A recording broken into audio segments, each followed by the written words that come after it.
Hey guys. Um, so this is the second one of my year-end videos.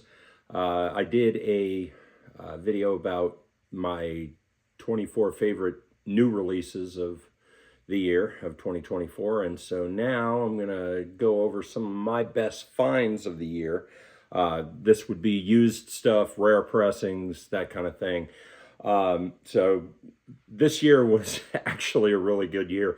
As much as I love jazz, this year wasn't quite as good for jazz as it was for just about every other genre.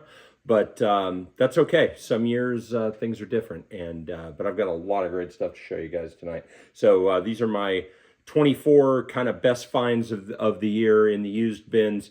There are more than 24 albums though, because there are a couple of artists where I scored multiple copies or multiple albums, and so I kind of lump them together as one. But I'll point that out as I go. So let's go ahead and get started here. These aren't in any particular order, but I think the heaviest hitters are probably toward the end.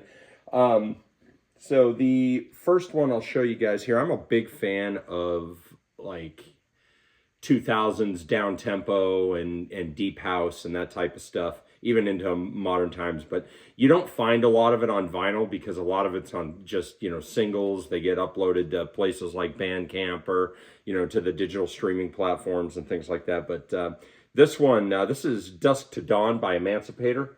And this one is has a couple of songs on it that are just total staples on my down-tempo stations on Pandora, and a couple of playlists that I like on Apple Music. So I was super excited to find this.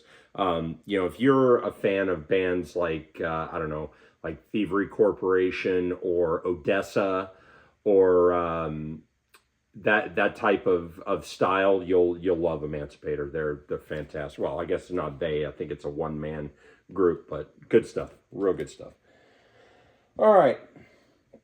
Next up, this was never actually released in America. The Yardbirds were much like the Beatles in that their albums in America were, different. They had different covers, different track listings, whole nine yards. This is actually the Yardbirds' first release. This is not an original, but it's a very early copy. Well, maybe not very early, but I think it's early 70s. And this is a UK pressing of Five Live Yardbirds. As I said, this was never put out in the US, but this was technically their first album. It's live, of course, by the title. But this has, so the lineup here was Keith Relf, Paul Samwell Smith, Chris Drea, of course, Jim McCarty on drums, and some bum named Eric Clapton on lead guitar. So yeah, essential. All right, next up is a twofer. This was a good year for finding Sade records. So first up, I found, so this was never pressed on vinyl originally in the U.S. because it came out in 1992, which was, well into vinyl's dark age, but did come out in other countries around the world. And so I found this really nice UK copy of Love Deluxe. This is probably my favorite Sade record. I mean, my God, No Ordinary Love.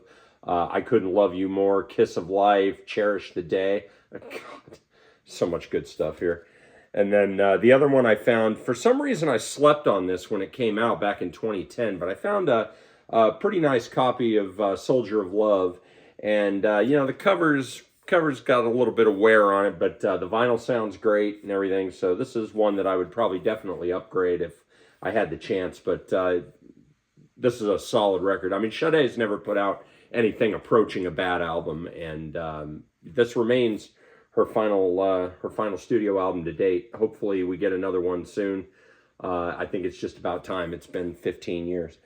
All right, so next up, this one was kind of a big one just for me personally.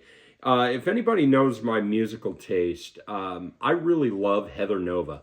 And she had a very brief period of success in the mid-90s with albums like Oyster and Siren. But she actually put out her very first recording in 1990 under her real name. Instead of Heather Nova, it was Heather Frith. And only these vinyl copies that came out in 1990 have her real name on them. this has been reissued numerous times, and most fans call this the These Walls EP. But originally it was just a self-titled EP, Heather Frith. And so I was really happy to find this because I just love this woman's music. All right, so now we'll get into some 70s and late 60s hard rock and psych. So this is a Detroit band called Head Over Heels. I found this in New Orleans early in the year. And as I said, these guys are from Detroit. And this band was probably most notable for having Mike Urso on bass. And Mike Urso would go on to play in Rare Earth, who had a lot of success in the 70s. So this was just too cool to pass up. And I mean, it's a great record. If you like, good hard rock from that period, you'll be right at home here. All right, and then some psych. This was a big one. It's funny because some of the best 60s psychedelia records came out on small labels, didn't have a lot of distribution. But here's a self-titled album from a group called Bump. And man, the good part about this is that it's good psych rock, but it's not out there to the point where you're going to clear a room, because anybody that knows psych knows there are plenty of psych records out there where, everybody would just kind of leave and be like, what the hell am I listening to? And that's not this at all. This is just good. There's lots of great musicianship on this, good lyrics, good subject. It's easy to listen to. It's not, it doesn't require a huge intellectual investment, which, is kind of what you want. So, highly recommend it if you ever come across a copy of this. This was always another one that I always told myself I'd buy if I ever found. So I lived up in the Boston area for many years, and I used to hear some of the old-timers talk about going to see this band in Boston in the late 60s called Quill, Q-U-I-L-L. And everybody that saw Quill said that they were amazing live. And so I had heard of this album, but I had never actually seen a copy until this year. So this is their self-titled album. I'm trying to think. I think this came out in either 69 or 70. And I think 69. And this is on Cotillion Records, so, major label, Atlantic, or at least Atlantic Distribution. It was part of that group. And yeah, this is just, really good psych, but not, too out there. So, and then last thing I got for psych here is the album Thinkin' by Banshee. I think this came out around 1971. Again, this is a major label one, came out on Polydor. And, like the others I've showed, just good quality psych that isn't going to freak people out and clear a room. So, again, highly recommend it. All right, next up we got a threefer. So this was also a good year for Beatles records. And so I'll just say, when it comes to the Beatles records, I like the U.S. albums. I do not own the UK records. I don't care to own them. The U.S. albums are what I grew up on. Those are the ones I knew. I listened to my dad's copy of those. And for me, the U.S. albums are just where it's at. But of course, that only matters up through and including Sgt. Pepper. Beyond that, that doesn't really matter. And so in the 90s, I remember so many people being excited by the Beatles anthology series. And I had a couple, I think I had at least one of them on CD. I don't remember now. But I decided to finally find the original vinyl copies of these because, believe it or not, even though they came out in the 90s, they're really not all that expensive in the grand scheme of things. I guess they sold well enough on vinyl that supply meets demand. But this year I did manage to get all three of them. So here's Anthology 1, Anthology 2, and Anthology 3. And for me, I think Anthology 2 is probably the one I gravitate to the most because that's my favorite period of the Beatles.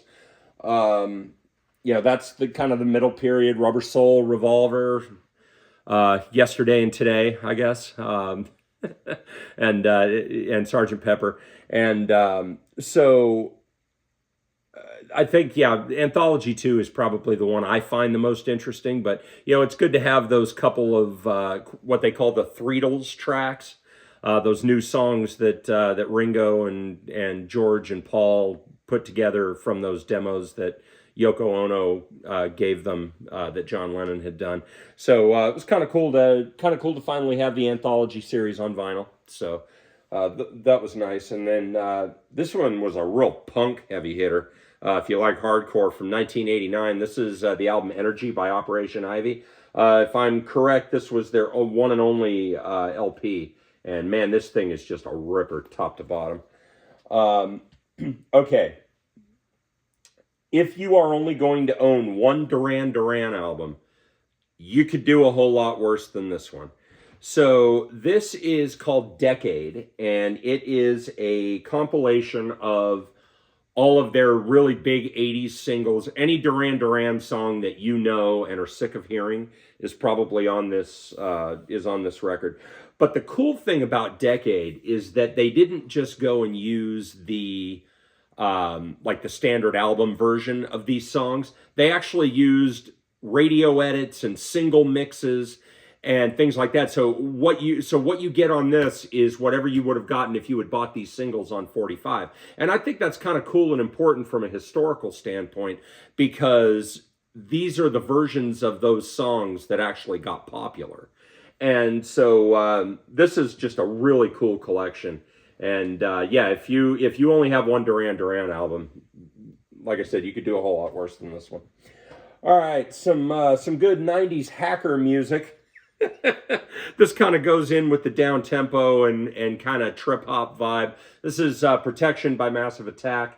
This is another one that I think this came out in 93, was it? 94. And this was never pressed on vinyl in the US originally. This is an original UK copy.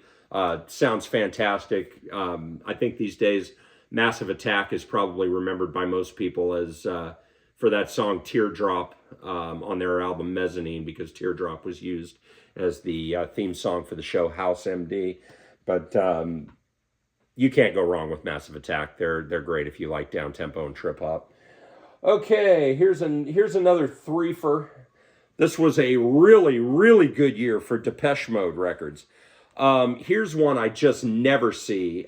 This is called 101.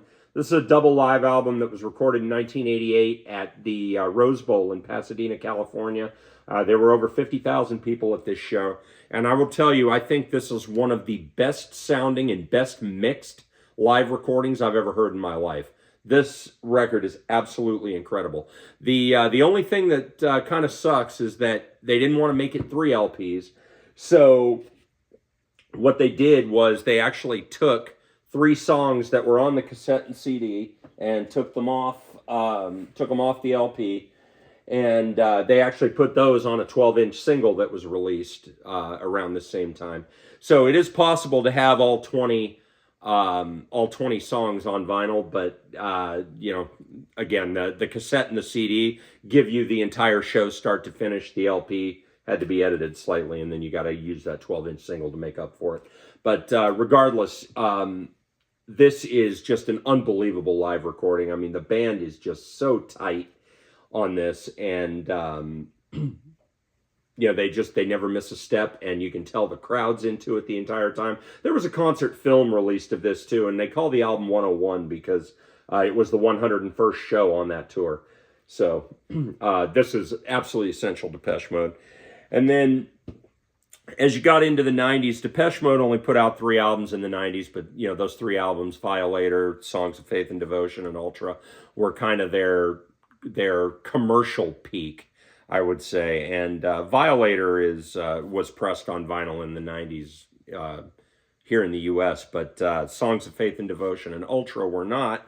And so I managed to score original UK pressings of both of those here. So here's Songs of Faith and Devotion. As I said, UK pressing. This thing's in beautiful shape, sounds fantastic.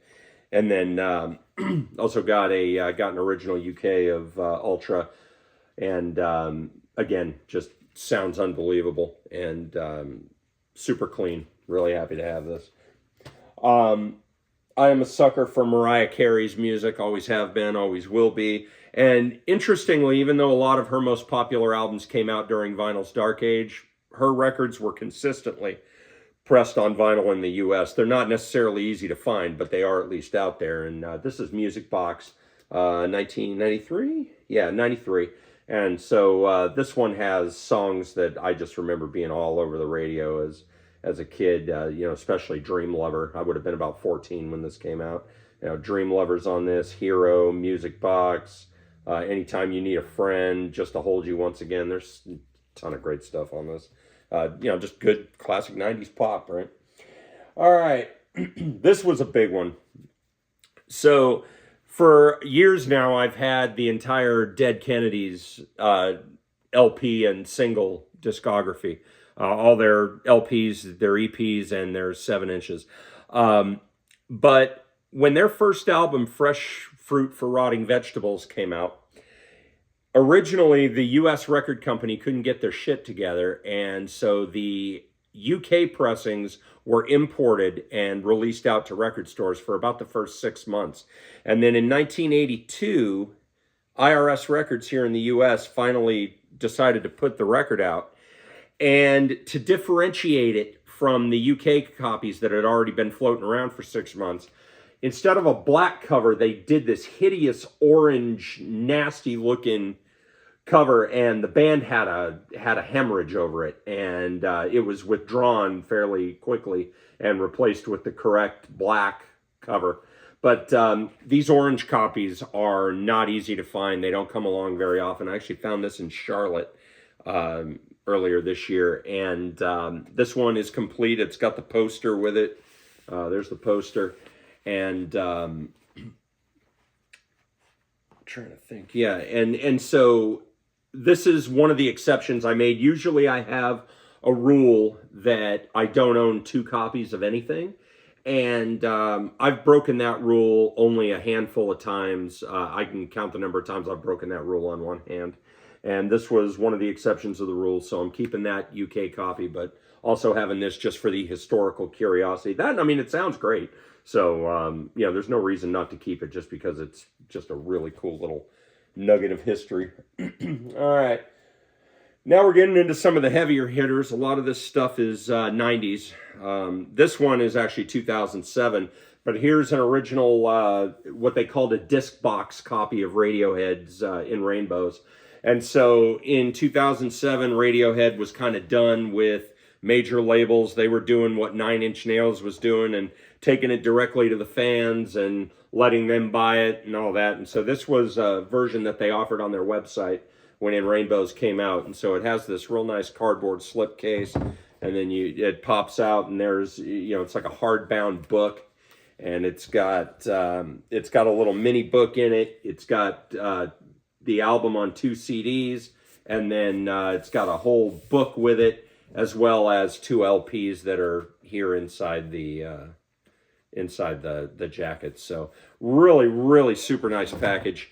And In Rainbows is a wonderful album. You know, probably not my favorite from them. I think my personal favorite period of Radiohead is like OK Computer, Kid A, and Amnesiac. If I had to pick a favorite Radiohead record, probably Amnesiac.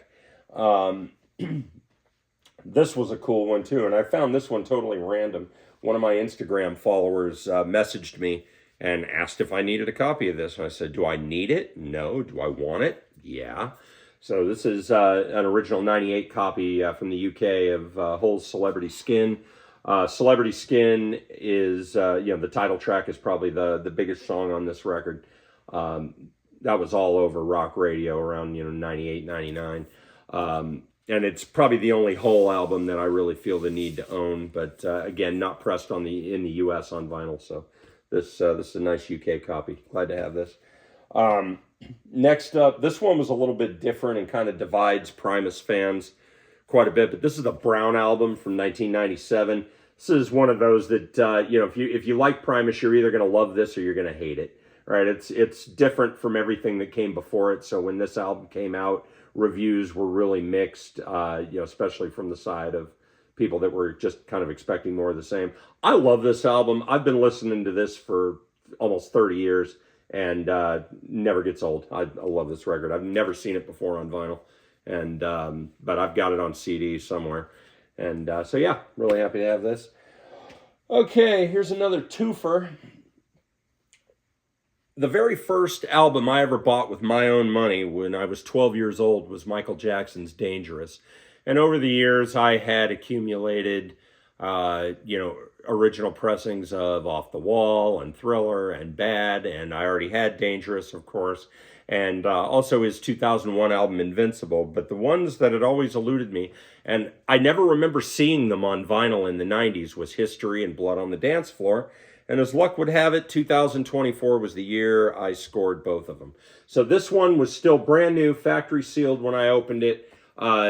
History came in a box, and saved the hype sticker, and it's got this really nice book and 4 LPs, I think it is.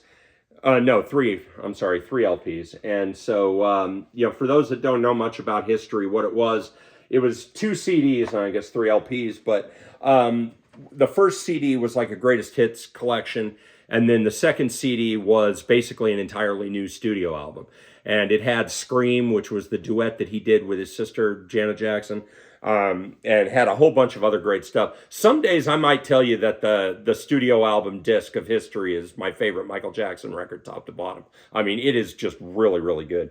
But anyway, after that came out, he did this other one. It was kind of an EP. It was called Blood on the Dance Floor, History in the Mix. And this is an original pressing from '97, U.S. copy. And this one was, it contained, 5 new tracks, and then a whole bunch of remixes of songs that were on the studio album disc for History. So there's some good stuff here. Some of these remixes are really good. Some of them are, just kind of middle of the road, But a few of them are really good. I really like the remix of Stranger in Moscow. And the remix of You Are Not Alone is pretty good. The Refugee Camp mix of Too Bad, I like that one. You can see this cover, it's seen some wear, it's got some creasing and stuff, but the vinyl is clean as hell and it sounds great. So again, this is one I'd probably upgrade if I ever found a nicer copy, but perfectly happy with this one right now. And then as far as the newer tracks are concerned, I mean, I think Blood on the Dance Floor was the only one I ever remember hearing, radio, MTV and all that. But, there's a few other good ones on here. Superfly Sister, Morphine's pretty good. So, yeah. So at that point, I kind of consider my Michael Jackson studio album collection complete. I don't really feel the need to own any of his studio albums that he did as a kid on Motown. Some of that stuff, I mean, a singles collection is good enough, right? I basically need Ben and Got to Be There and some of that, but otherwise I don't really feel the need to own those albums. Music and Me was another great single he put out on Motown when he was a kid, but I digress. Okay, I have been waiting to do this video because this thing just arrived in the mail today from England. This is another big one for me. I have not listened to this yet, but I anticipate it will sound great. It is in near mint condition. This is, for those who know the band Porcupine Tree, that is sort of a modern day progressive rock and metal type of band. And they started out doing like psychedelic keyboard heavy stuff in the 90s. And this was their second release ever from 1992. This is a Voyage 34 EP. And I've always loved this because it samples heavily from an LSD propaganda album that came out on Capitol Records in the 60s. And they take little sound bites from that record and just extend it out over this really cool, just psychedelic, trippy kind of electronic sound. And since it's Voyage 34, the entire piece of music is 30 minutes and 4 seconds. So I can't wait to throw this on the turntable tonight. As I said, it's absolutely gorgeous. And they still weren't shrink wrapping records in the UK in the early 90s. So the hype sticker is still on the jacket, and I'm not going to attempt to take it off. If I had bought this new in 92, I probably would have taken it off. But considering it's been sitting there for 3 decades, I'm not sure that it would come off very easily. Usually these would come off real easily when they were new. I don't think sitting on it for 30 years has helped that cause any. So I'm not even going to bother. I'm going to just keep it on there. It's a cool little piece of history. I'm good. All right, last couple here. You got the Shiny P by Mother Love Bone. This came out in 1989. Mother Love Bone is mostly remembered as the band that Stone Gossard and Jeff Ament were in before Pearl Jam. And this is essential for any fan of grunge. Some excellent 90s rap, the album that really shows what a talent Tupac Shakur was. Here's a 96 original of All Eyes on Me. This is a 4 LP set. It's got a gold promo stamp on it, and just unbelievable rap record. I mean, great storytelling, great beats, whole thing, everything you want in a great rap record. So I couldn't pass that up. I have listened to that album for almost 30 years, and yeah, it's great. All right, last two really big ones here. This took some research, but this is an honest-to-God, stone-cold, original U.S. pressing of Tool's Enema from 1996. This has the labels where you can barely make out the design. You can kind of see there, it just looks like a plain gray label. It's like gray on yellow. The design's in like a yellow or a really light gray, so it's really hard to see. And, you know, it's got all the right stuff in terms of the credits with no mention of BMG or anything like that. So this is definitely the original U.S. pressing, and it sounds fantastic. You know, I think it's held up pretty well, too. For 28 years, considering it's an all-black cover. I mean, you know, there's a little bit of ring wear on it, but not bad at all for an all-black cover. I mean, you guys know how that goes with black. All right, and then the last one, this is my third and final forever copy of this. The other two have now been rehomed, but here is an absolutely gorgeous copy of Nirvana's Nevermind. You know, you can love Nirvana, you can hate them, but this is an extremely important rock record. I like this record a lot, and so the first copy of this that I had was a Columbia House copy that was mastered way too quiet. I had to turn it up almost 10 dB more than I listened to any other record just to hear it at normal listening volume, you know, like to the point that you could hear the needle rumbling in the groove.